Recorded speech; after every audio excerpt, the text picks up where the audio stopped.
थोडं लांब ना ग. तुम्ही हे फुल खेळत होता बरोबर आहे. एकाने मारलं की इकडे यायचं, दुसऱ्याने मारलं की इकडे यायचं.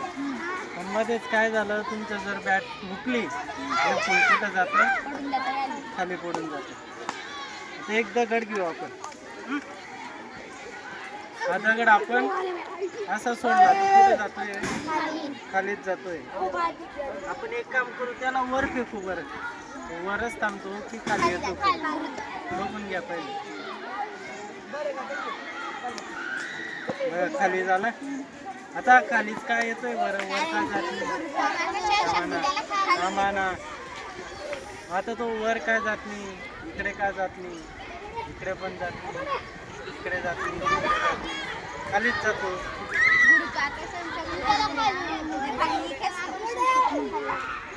मोठ्याने खाली ओढते. गुरुत्वाकर्षण शक्ती कोणाची बरं?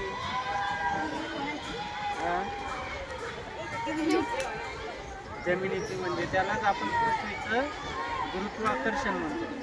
काय म्हणतो? पृथ्वीचं गुरुत्वाकर्षण. इंग्लिशमध्ये काय म्हणतात त्याला?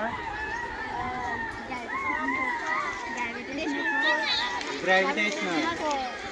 ग्रॅव्हिटी म्हणजे गुरुत्वाकर्षण. आता गुरुत्वाकर्षण हे जे कोणतीही वस्तू, आपलं प्रत्येक सूर्यमाला जर पाहिली आपण तर प्रत्येक ग्रह एकमेकांसोबत फिरतायत. त्यांच्यामध्ये विशिष्ट अंतर ठेवलेलं आहे.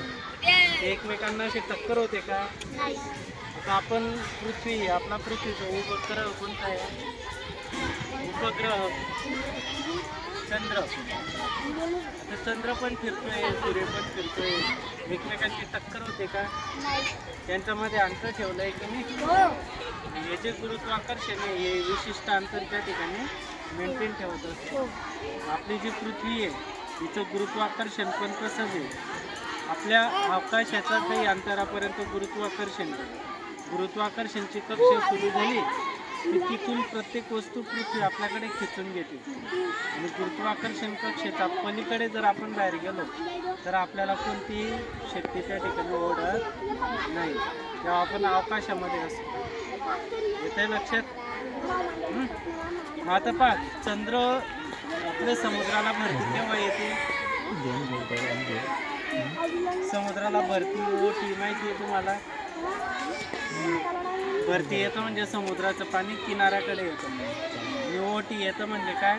किनाऱ्यावरचं पाणी समुद्राकडे निघून जातं, किनारा खाली होऊन जातो.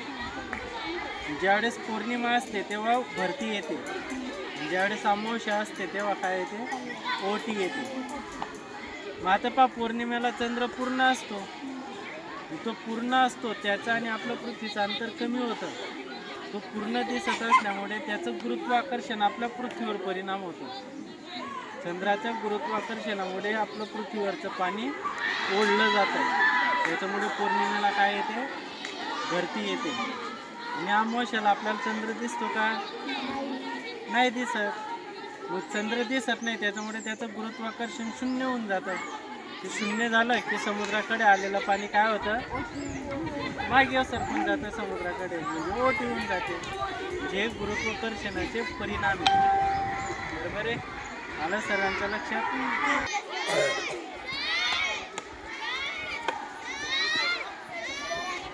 बरोबर.